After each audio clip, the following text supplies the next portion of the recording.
Nature is a wild and wondrous thing. In the tropics lies the birdus fictitius, known for its flamboyancy and occasional stupidity. It is found living in the tropics as a bird of paradise. This bird is a singular unit, a building block of populations, communities, ecosystems, and eventually, the whole world. It will survive the best that it can in the tropics of suburban America, and hopefully, find love. This is David Attenbirdough on Bird Planet, and today we shall watch it attempt to attract a mate.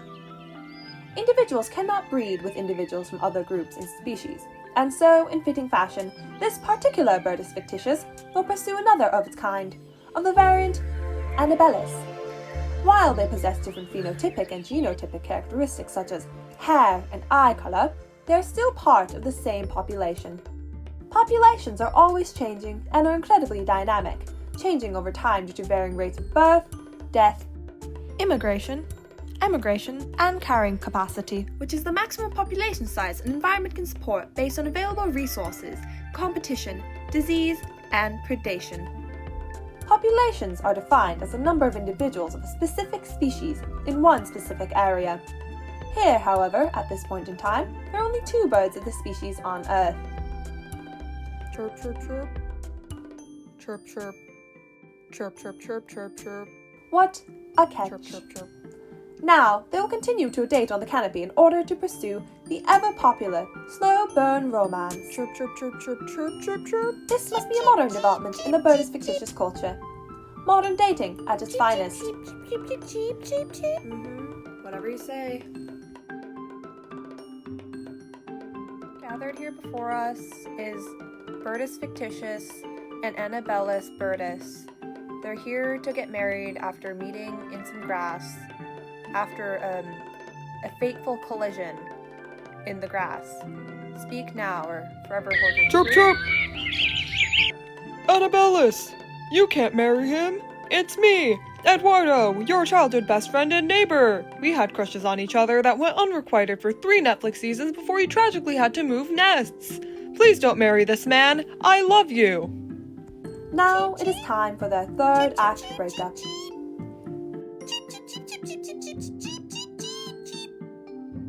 I'm so sorry you almost married that horrid man. I'll always protect you.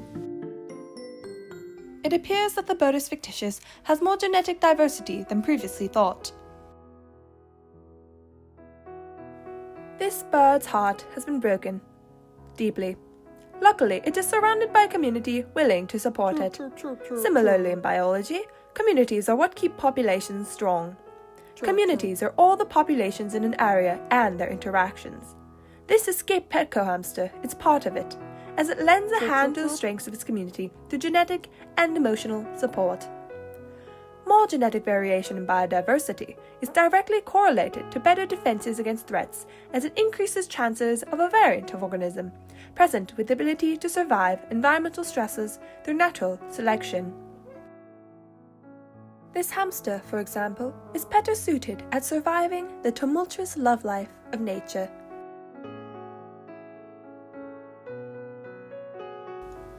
As rain falls over this bird's broken heart, it is worth pointing out that this is an example of how living, biotic organisms interact with the non-living, abiotic, physical factors in an area. Ecosystems are indeed created by this sort of interaction, from heartbreak laid out over muddy ground to the sunlight, slowly feeding plants as it filters through clouds. In this way, ecosystems are made up of the communities, populations, and individuals that inhabit it. It includes everything in an area, regardless of whether or not they are alive. All of Earth is a sum of all ecosystems, called the biosphere, encompassing all life on this planet and the environments in which they interact. This is ecological hierarchy, for better or for worse, and within it, a love story meets its tragic, Shakespearean end.